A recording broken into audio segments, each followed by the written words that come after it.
Kaloum, poumon économique et centre administratif de la capitale.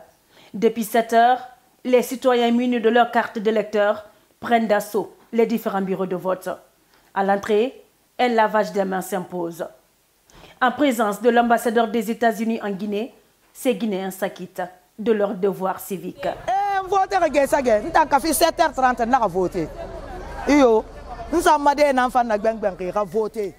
J'ai voté à 7 heures du matin.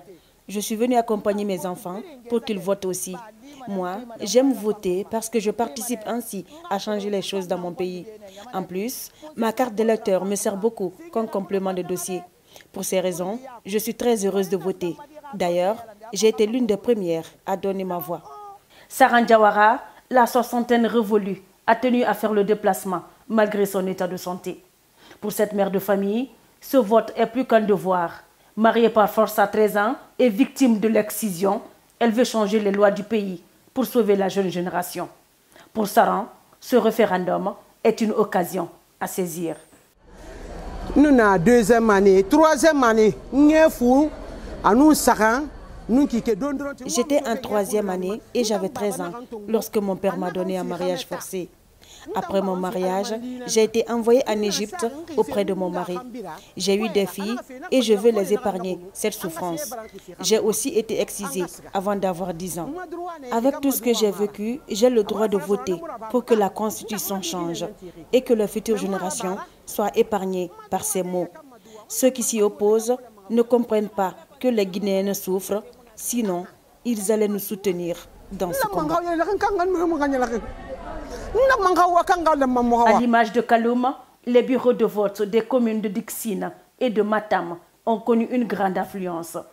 Dans une ambiance conviviale, les Guinéens choisissent leurs députés et se prononcent sur le changement de la Constitution.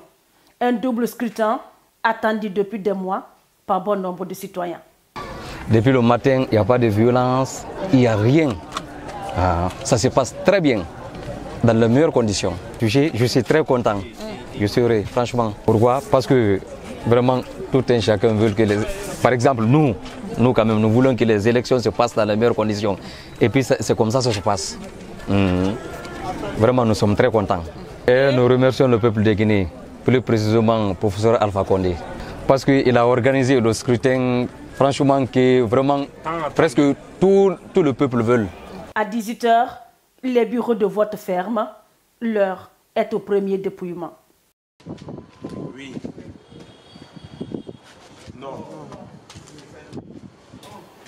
Une journée historique qui s'achève ce 22 mars et restera certainement dans les annales de l'histoire.